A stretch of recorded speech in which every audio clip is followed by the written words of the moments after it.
Greetings, folks. Anila Horm here with a World of Warships replay. This is the 100th video of this channel, and I want to thank everyone for their support and interest, and I hope to continue to produce good content for you that you find enjoyable and useful. This replay is brought to us by Lynn Wilkie, and he is in the Tier 10 German heavy cruiser, the Hindenburg. This is a domination match on mountain range. There are lots of battleships, and there are no aircraft carriers. Lynn uses the hydroacoustic search special upgrade to extend the action time of that consumable, and he puts the range modification in slot 6 to extend the range out to almost 21 kilometers for this vessel. For skills, he has mostly a tank build with preventative maintenance, basics of survivability, and superintendent, and note that he does not take priority target, which is very typical or common for cruiser captains. He relies on his very good situational awareness to know who can fire on him and when. So this match is going to highlight the importance of knowing how to interpret a game situation and decide when to run and maximize the chance for your team to win. I'm going to accelerate the first several minutes of the gameplay and then focus on the latter half of the battle so we can see how things unfold as Lynn's team sort of sees a decline in their situation. Lynn is moving up here to the Alpha Cap to provide some assistance to his allied Shimakaze that has moved into the cap, and Lynn's got some cover here in case he needs to get into some concealment. But it's going to become apparent pretty quickly here that the opposing team is lumbing to the east side of the map, and the allied team is going to take Alpha with no opposition. In fact, at this point, they're taking Bravo with no opposition. And in fact, the opposing team has now just lost their first ship and allowing Lynn's team to claim first blood. And then the allied team has just lost their first ship.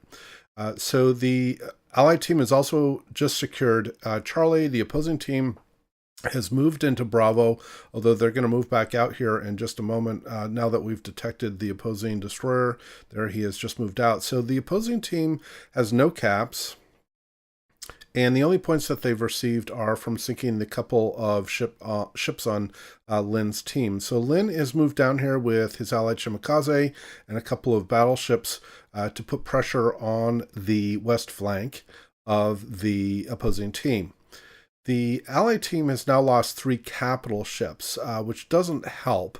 Although it is very good, obviously, that they have all of the caps, and capping certainly wins, and that will become crucial later on in the battle. But so far, Lynn's team has been losing forces pretty quickly. There, Lynn gets his first kill by taking down the opposing Daring, and now he's come over to assist his Shimakaze again against the opposing Des Moines.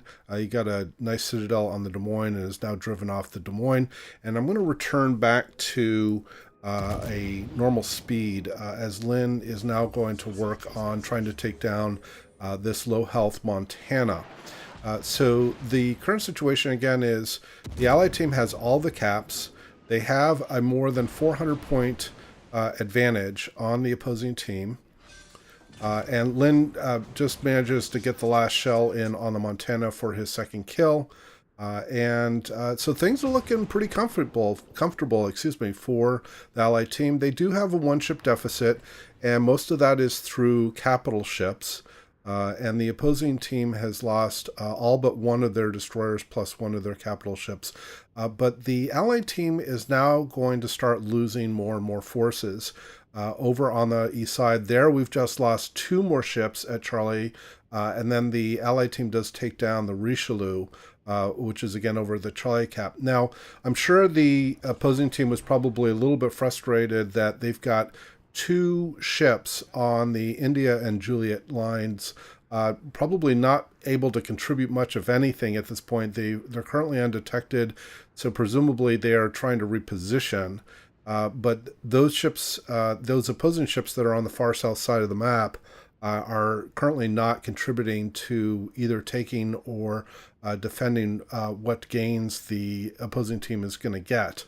So Lynn is going to move back here more towards the center of the map, where he can anticipate the the mass of the opposing ships will come from Charlie, but he's also keeping an eye on the south side of the map because he's expecting either the opposing destroyer or the Des Moines to potentially show back up, which right, he is detected, so he knows that he's within range of that opposing destroyer. And there we do see the opposing, I think that's a Grozovoy, that is moving towards the Bravo cap.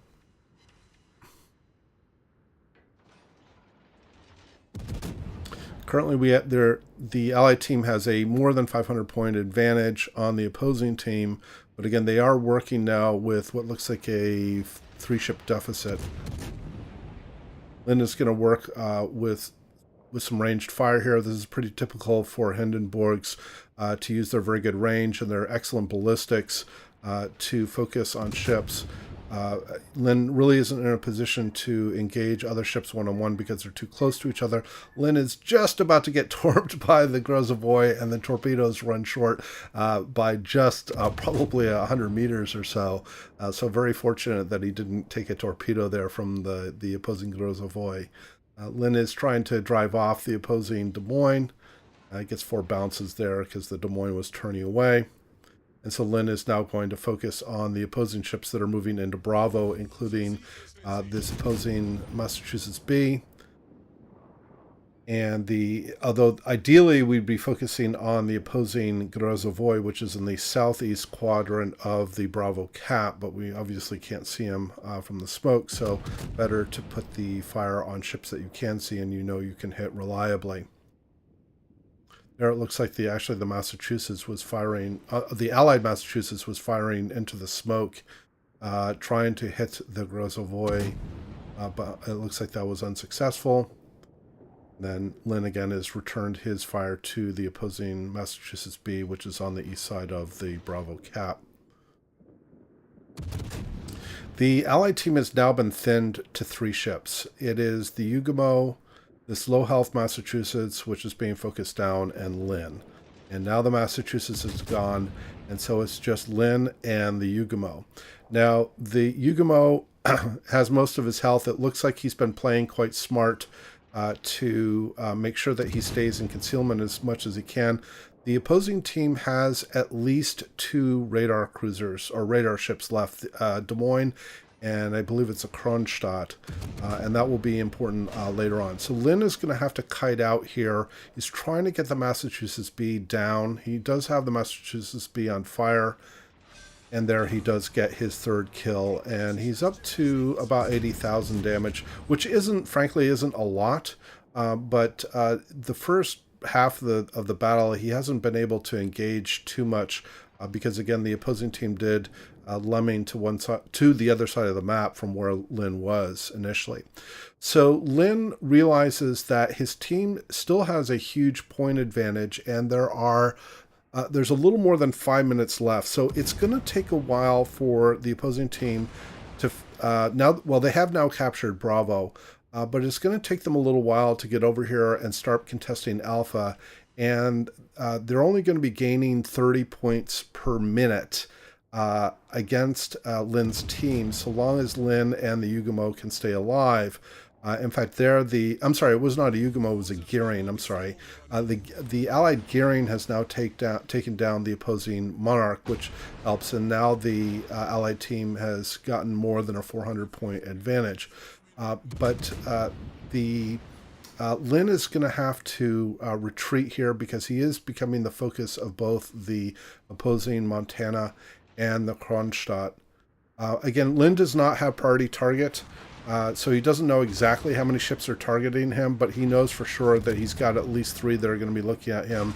The Des Moines here, the Kronstadt, and the Montana. So Lynn's going to have to keep his stern on these ships, not give them any side, and sail away. Now it looks like the opposing Des Moines is going to head north and try to locate and take out the Lynn's Allied Gearing.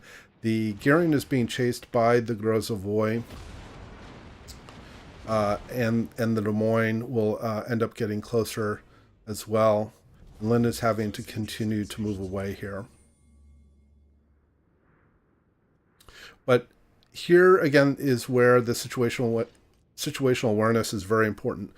With the Allied team having a 400-point advantage and with less than 4 minutes remaining, and the opposing team is yet to move into the Alpha Cap. So the opposing team is at least a minute and a half away from being able to take the Alpha Cap. And that even when they do take it, it won't be enough for the opposing team to be able to catch up at this point. So the only way for the opposing team to win is to sink all of Lin's team.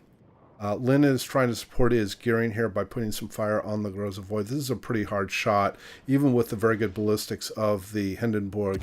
At 15 kilometers, hitting a very quick and agile destroyer is a tough thing to do. I consider Lin's aim to be very good, so there's not much he can do. And there, the Allied gearing is taken down, and it's just Lin now against 5. His team has a 300-point advantage,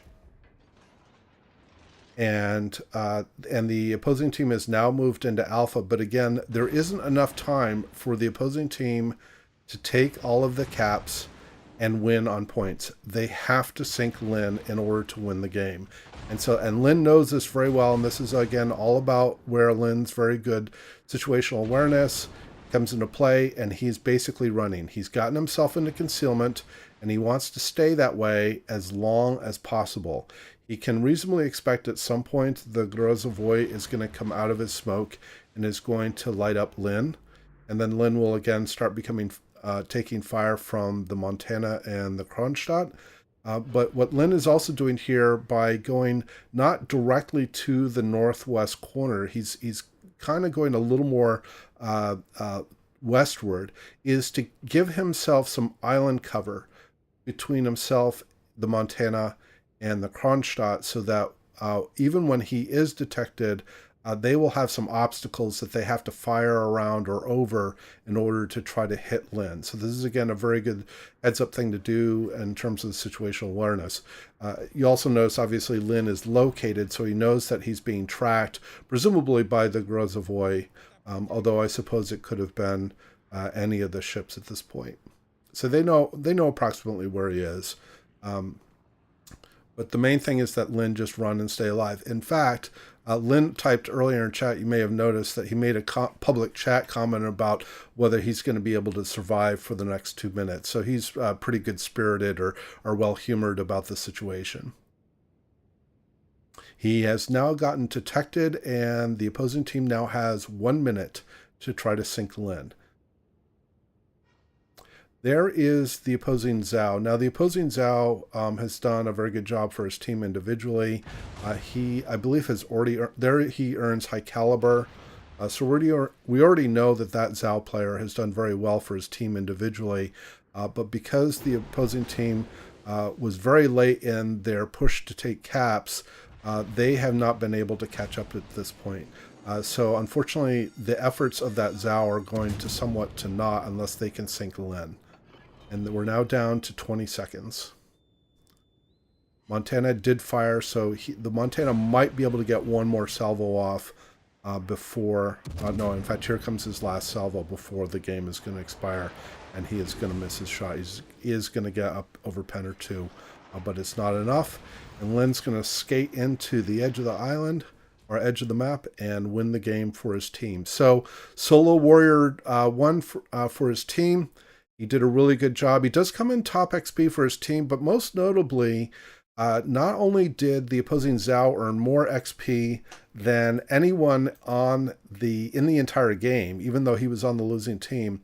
If you compare the experience earned between the two sets of teams, not factoring in the 50% bonus that the winning team gets, the opposing team earned a considerable amount of experience and was very on par or ahead of the Allied team.